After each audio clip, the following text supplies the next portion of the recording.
Aye, shepherd's pie, greetings from the Philippines. I'm back. Been a while since I made a video, because it has been a very strange last couple of weeks. Probably 2 to 3 of the strangest weeks in my life. Absolute madness. Never thought I would make a video like this. Never ever thought I would find myself in a situation like this. It's been insanity, to be honest with you. Where do I begin the story? First of all, the title isn't clickbait. The lunatic who lived next door to me, I'm going to name him CG, who was one of the beach bums. Mad as a box of frogs. Not sure quite what the mental illness is, whether it's paranoid schizophrenia or something like that. But the guy has got serious mental issues. And it culminated in a attack. Let me start from the beginning. Basically, people who watch the channel might know that CG was my neighbour in Sibulan. And I knew from the start he was a strange fish. Didn't have any friends, hadn't really left the apartment for a year, and was clearly lonely. So I made the mistake, a big mistake, to befriend him. And the moment I did befriend him, he was unusually clingy. But I just thought, hey, so what? But I noticed a few things there in terms of his mood swings and that he was an unusual fish. But anyway, you know, a lot of expats are unusual. I think it's only me that's normal. But anyway, I digress. I moved to Sikio. When I said I was moving to Sikio, he immediately said he wanted to come over and visit me. So I said, yeah, fine. Yeah. Sikio's a great island, come and see it. Of course, as soon as I got there, he moved into the place next door to me. Before I knew anything about it, I'd found a place to live. I'd moved out of Stella's. And then suddenly he's moving in next door. And I thought, okay, yeah, it's a bit strange. Never mentioned he was going to do that, but why not? So for the first 2 weeks he was there, I befriended him. He didn't know anyone on the island, didn't know anyone. I took him here, I took him there, I introduced him to lots of people and that, tried to get him established. But it started to wear a bit thin. Everywhere I went, he went. It was feeling a bit suffocating, you know what I mean? Because I like to do my own thing. I had my own circle of friends there, Filipinos, expats, etc. But anyway, I didn't give it that much thought. Then one night, we'd been out drinking in the rum bar, and he suddenly left without saying goodbye or anything. And I could tell he was upset by something. Didn't know what, but to be honest with you, I was just glad to have a bit of space and a drink by myself. Next day, I get a knock on the door and he says, come and have a coffee. So I go and sit down with him, have a coffee. And then suddenly he goes all nuts. He says to me, when I'm talking to my girlfriend, you stay away. She's my girlfriend. You don't talk to her. Don't try to embarrass me like that. And I'm sitting there thinking, you don't have a girlfriend, what the hell are you talking about? Because he's a strange fish. Again, I should have picked up on this. The first day he landed in Sikio, he went to the bar. We were out having drinks. It was at the rum bar. And he saw some girl on the beach he liked. And a ex-friend of mine there, a girl, Richie, she introduced him to her. And only spoke for 2 minutes. 2 minutes, that's it. And then he starts referring to his girlfriend this, his girlfriend that, his girlfriend this, she lives here, she's going to come there, etc. And I'm thinking, your girlfriend, you only spoke to her for 2 minutes. Anyway, he was supposed to meet her, or thought he was going to meet her the next day at beach party they've called JJ's on a Friday night. And we went down there and she didn't turn up. And from that point onwards, she's effing this, she's that, she's this fucking bitch, blah, blah, blah. Like, you know, she's not my girlfriend anymore. And I'm thinking, what the hell are you talking about? I mean, he even referenced it in a couple of the videos. Because I did a video, we found a place together and he's banging, he used to have a girlfriend, doesn't have a girlfriend. He'd spoken to this girl for 2 minutes. You know, again, the signs were there. I should have realised that there's something wrong with the guy. Anyway, so he starts making these accusations that I've spoken to this girl or I'd made him look silly, I'd interrupted the conversation or something. And I was like, I don't know what you're talking about. I don't know who you were talking about. What are you talking about? To which he then says, listen, either stop doing it or we're going to have a problem. And he goes to get up and he takes his glasses off. Like as if he wants to have, as if it's going to get violent. And I'm like, look, sit down. You're being crazy. Because he's an old man. You know what I mean? He is an old man. Whether you like it or not, he's an old man, right? But he gives me the ultimatum again. He says, either you stop doing it and you respect me and her, or words to that effect, or we stop having anything to do with each other. So I was like, let's just stop having anything to do with each other. Let's just knock it on it, mate. Okay, fine. You do your thing, you do my thing. You know, if that's the way you want it, I'm happy with that. And I thought that would be the end of it. This is the crazy crap, you know what I mean? It was kid stuff, you know what I mean? I've said in my videos before, I don't really mix with expats, you know? And I was feeling a bit suffocated by him hanging around all the time. So I thought that was it. Let sleeping dogs lie, as we say in the UK, and, you know, move on. You know, he's my neighbour, but we won't have anything to do with each other. That would have suited me. But it didn't work. In the 2 weeks he'd been out, or 2 to 3 weeks he'd been hanging around with me, he knew what my movements were. He knew what I got, who I hang around with. So the next night I go down to Shells to meet Paul, to have a game of pool. He's already there, isn't he? I come in, I say hello CG, he just looks away. Because I always go down there to play pool with Paul, and he knew that. But he's trying to get there before me to try and get in with Paul. So anyway, me and Paul had a game of pool. He says he's going home. Paul wanted to go back for a shower. So he said he would be gone half an hour. A friend of mine, a Filipino girl, Richie, she messages me and says, where are you? I said, I'm down in Shells.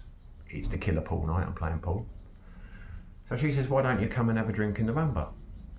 So I get there, go to the rum bar, CG's there.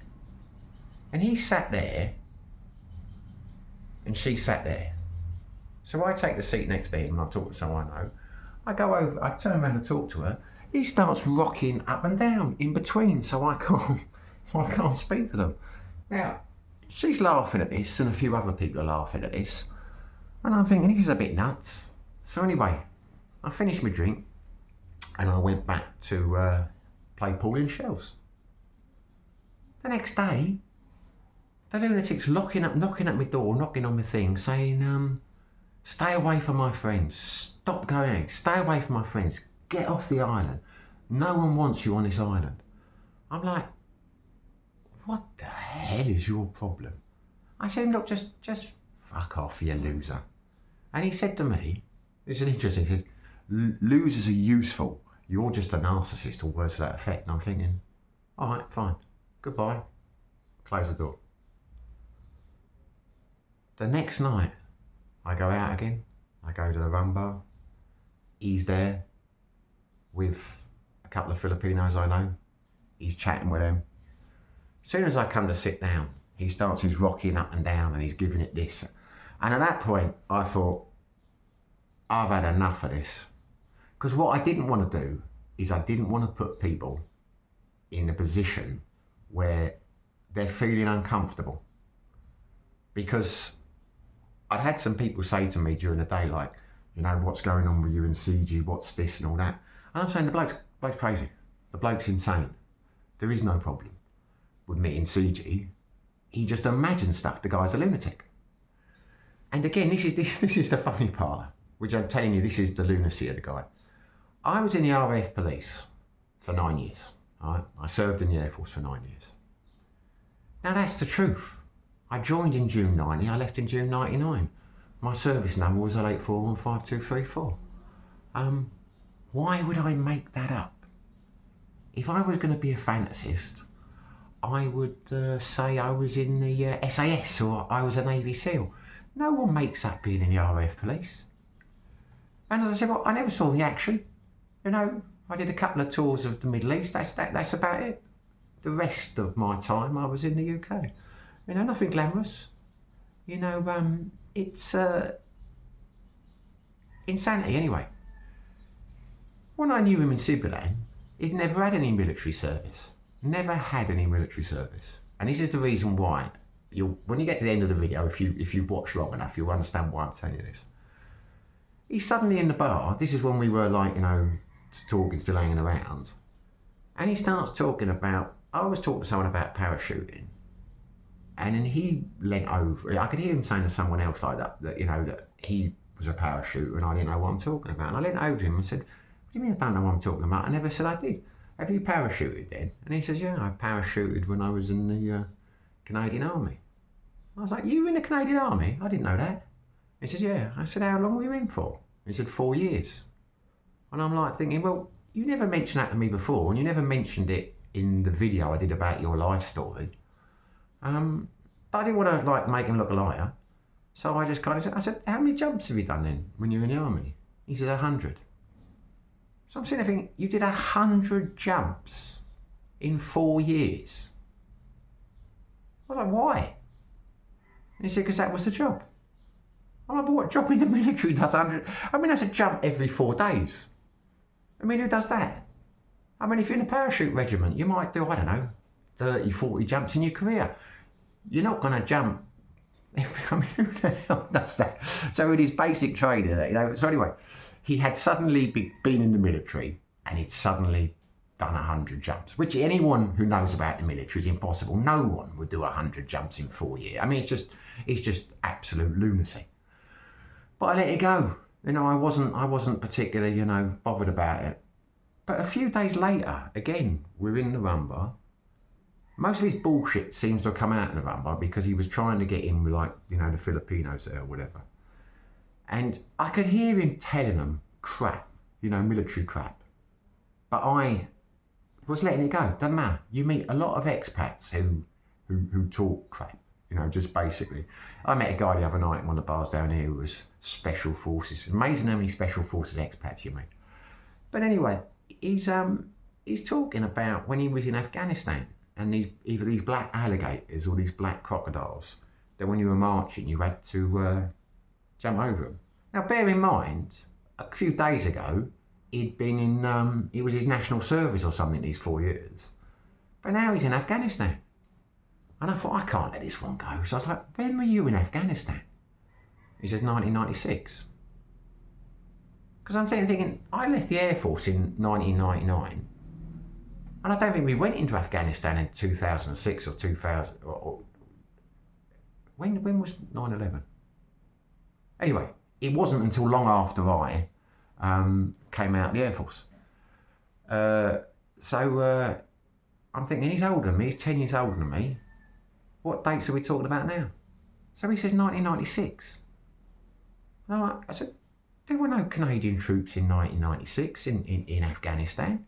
And he was like, yeah, there was. I was there. I'm like, doing what? And he said, fighting. So I'm like, all right, fine. I go back to talking. But Paul had his phone out, so he fact-checked him, and he said, like, there was no Canadian troops in 1996 in Afghanistan. He Googled it. So CG said nothing. Just carried on the conversation as if it was nothing. And I didn't make a thing out of it. I mean, thought the guy's been caught bullshitting. What's the point of embarrassing him? So I thought no more of it. Anyway, This is relevant. I'll tell you why at the end of the story. I decided at that stage, as I was saying, when I saw him in the run bar a couple nights afterwards, I'm just going to avoid the guy for a little while. Because if you notice my videos, I've been saying for a while, I was getting bored living in Secure. It was too small for me. I was getting island fever. So I thought, look, this guy has got issues. Because you could hear him sometimes. He like screams in his, because he wasn't directly next to me. He was in a semi-detached house next to me, but he was the furthest house. I was in a detached house. He was in a little smaller one, which was, you know, same size as my place, but split into two. But there was a house in between us. But I could hear him at night sometimes. He's crying and shouting and banging around because he has these like temper swings where he smashes phones and all this kind of crap. So I say there's something seriously wrong with the guy. So I thought, I'll just leave it. You know, I'll just try and go into some other places, other restaurants and that, because I keep doing the same thing. I'm always in the same bars, etc. So I'll just try some other places. Spend a bit more time with Ray, spend a bit more time with Robert and some other people I know, instead of being in a run bar all the time.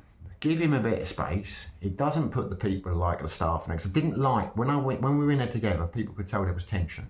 People kept saying to me, you two should, you know, bury the hatchet, be friends again.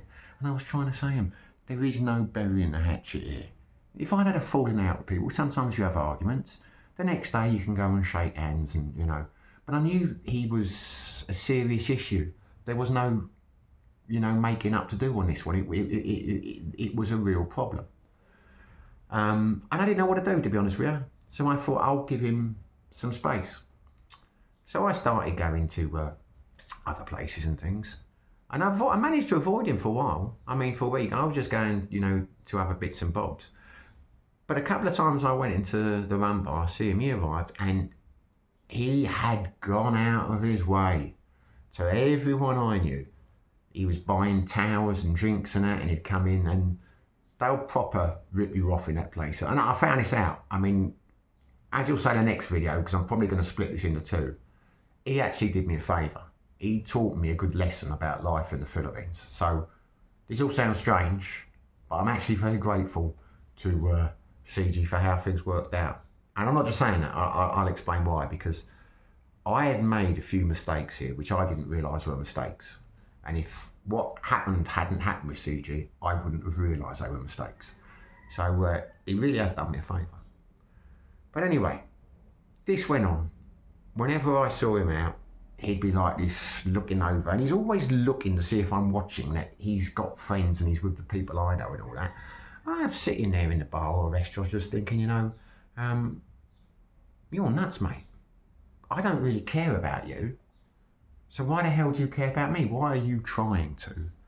And I was talking to one of my expat friends during, I won't name him because I don't get people involved. And he'd seen what was happening, because I mentioned to a couple of expats, because I couldn't mention it to Filipinos. You try and mention it to them, I say, look, this guy's got mental issues. They didn't understand it, they just smiled and laughed. But some of the expats could understand. And a couple of them said, like, he's trying to be you. He's trying to steal your life in terms that you're... I mean, this was turning into talented Mr. Ripley, if you've ever seen a film, or Single White Female. Because the guy was literally doing everything I did. And to be fair, I was letting him. I'm not going to battle for people's friends or competitions like that, you know. It's just, I thought it was just childish stuff. I thought, leave him to it, he can do his thing. But it was coming to a head now. I could hear him in the house complaining to the neighbours about me, and I don't know what shit he talked about me, but he was shit talking. I knew he was shit talking. He was shit talking the landlord and that. I could see the way people were reacting, some of the Filipinos, when I came into bars and things. And I'm thinking, I don't care what he says about me.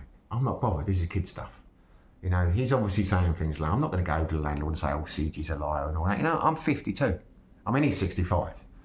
Shows how bloody mature he is. As I say, the guy's mentally ill. So I rightly or wrongly, I just left it. I thought, you know, people will see how crazy he is. But the last couple of days before the incident, which I'm going to get to now, the way he was looking and the way he was doing stuff, I thought this. And a couple of times he came around again, he's banging on, you know, the door and the window, and I'm thinking, I'm going to smash him at some stage. I don't want to, and I didn't want to, for two reasons. He's older than me, and I didn't want to get in trouble with the Philippine authorities. Because a couple of times I see him out in the bar, you know, he'd come over like bumping into your chair, and I'm thinking, I just want to knock him out. But the reality is, if I do, what will people see? They'll see an old man on the floor, and they'll see me standing there. And this was at the time I thought you could get in trouble for shit like this. But I'll tell you why you can't, probably in the next video. So I left it, and I left it, and I felt sorry for him. And again, that's the truth. But last couple of days before the incident, I mentioned a couple of people. When I say it now, I said it to Paul, I said it to Ray, and I said it to a friend of mine over there, a Filipino friend called Lee. I said, if I have a motorbike accident more than 200 metres away from my house, you just let it go. I had a motorbike accident. But if something happens to me within 200 metres of my house, like I'm on the ground with my head split open or something like that, with bikes turned over, let my family and friends know I want an investigation. Because I've got a funny feeling that guy's going to try something on one night. One night I'm going to come back and he's going to jump out of the bushes with a knife or a stick or something like that. And I said that. I actually said that. I could produce witnesses, but what's the point? But if I might get a couple of people on that I told that to. But then again, I just want to leave it now. I'm telling this story because I want to be honest with people on the channel about my experiences in Asia. Because I was of two minds whether to make this video or not. But anyway, I've made the decision, I've made it now. So anyway, a friend of mine had a cocktail bar open night. So I thought I'd go to that, and I went with my old mate Ray, and we had a few cocktails, and it was a good night. But some Filipino people I knew turned up there, and they were being a bit strange with me. They're sitting on a table, and I'm sitting there thinking, this is weird. A lot of people are acting this way, and it's got to be because of what CG's saying to them.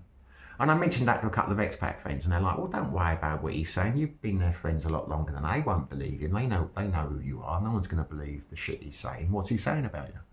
And I said, I've got no idea what he's saying about me. I just know people are acting strange. I presume it's because I don't want to get involved, but you've seen how it is. These are people who usually come over, sit next to you, talking, and they're like just kind of waving like that. Anyway, Ray left, and then about 5 minutes after that, the lunatic turns up. He jumps on the table with them, and they're all like high-fiving and that, and he's looking over at me. And I thought, oh God, I can't.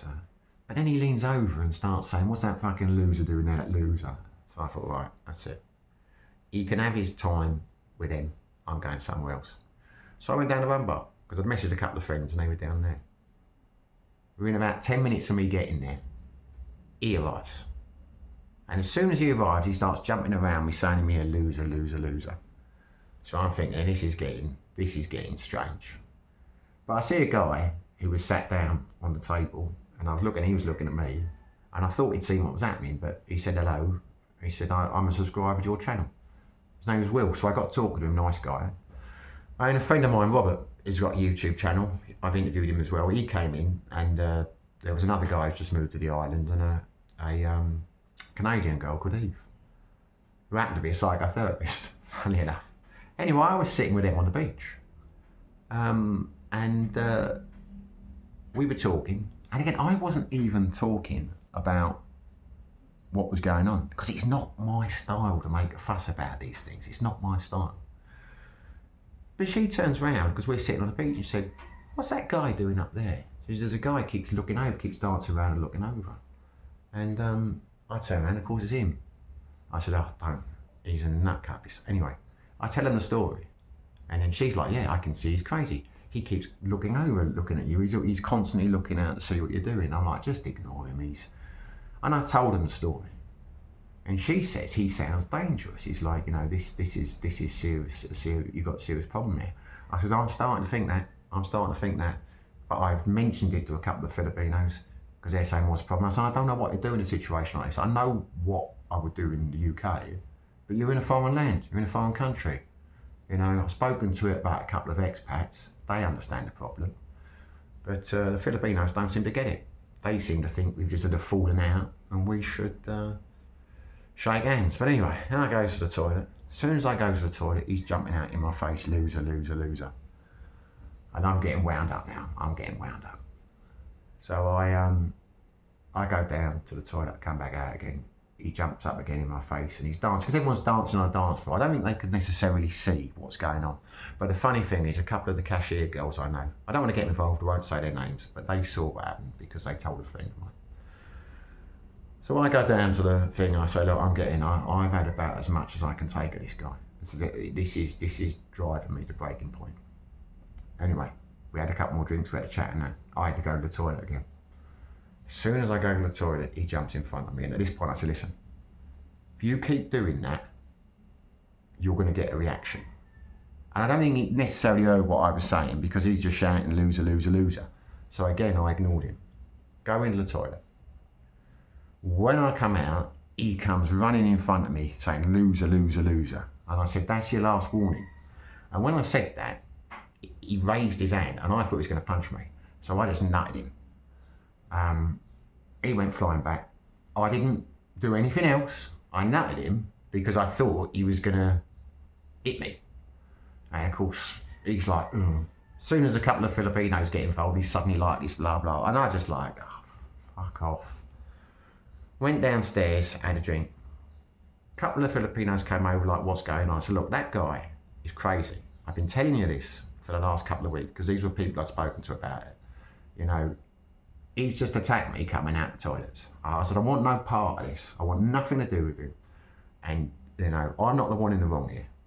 So anyway, I know, so I'm going home.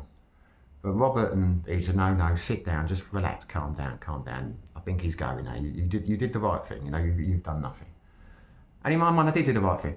I defended myself. You know, that was it. You know, I've been provoked for 3 weeks. I tried to rise above it. So anyway, that night, Robert gave me a lift home.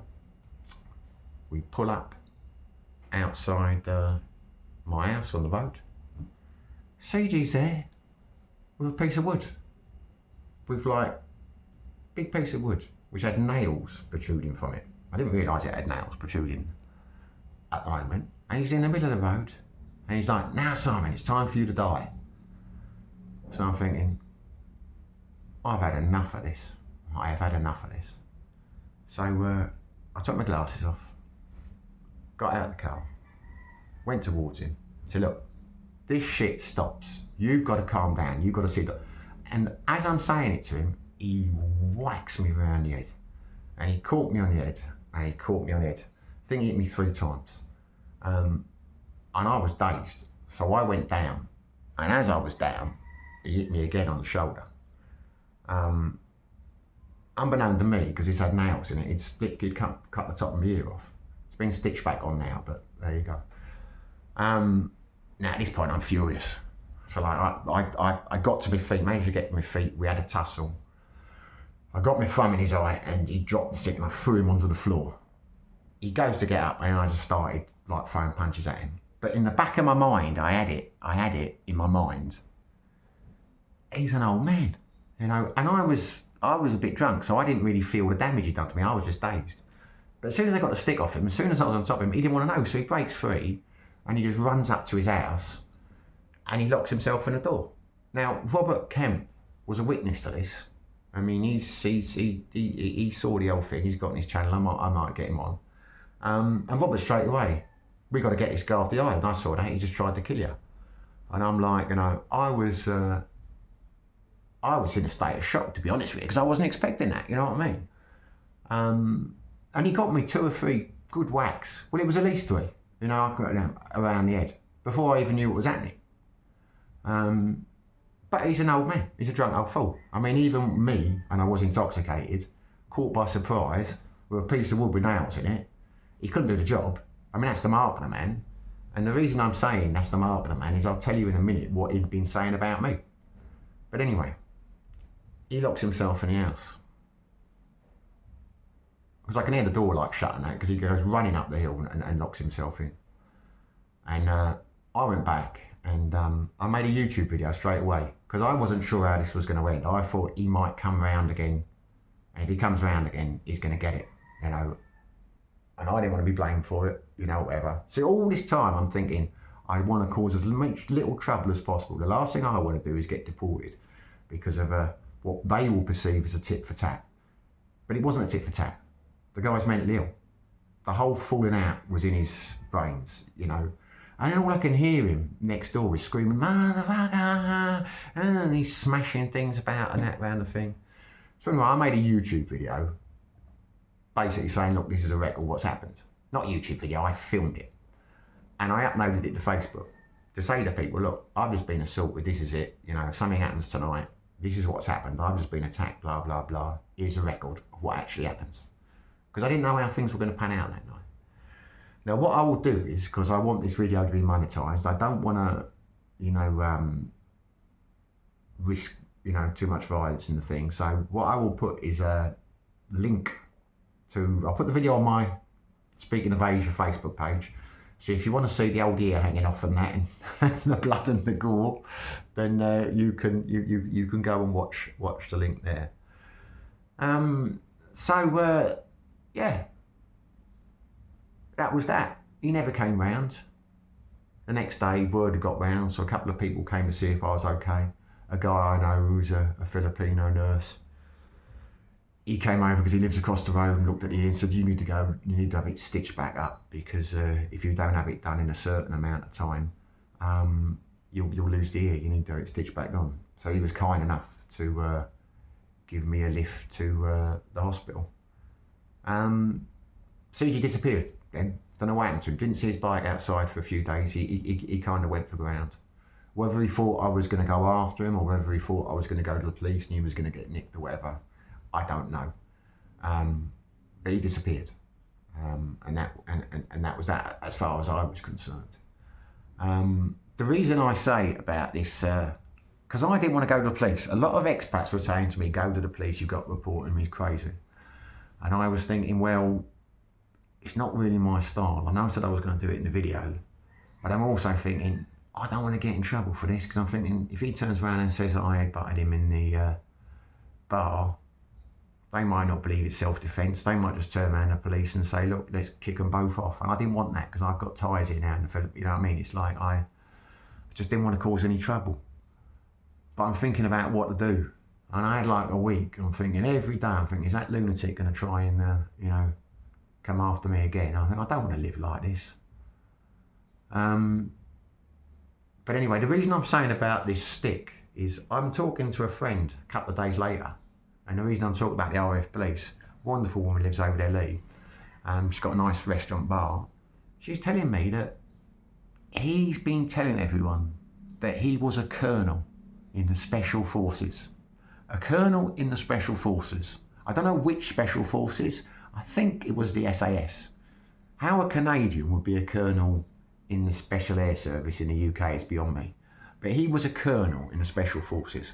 So he has gone from not being in the military to 4 years in the military to fighting in Afghanistan to be in Special Forces in the space of 3 weeks.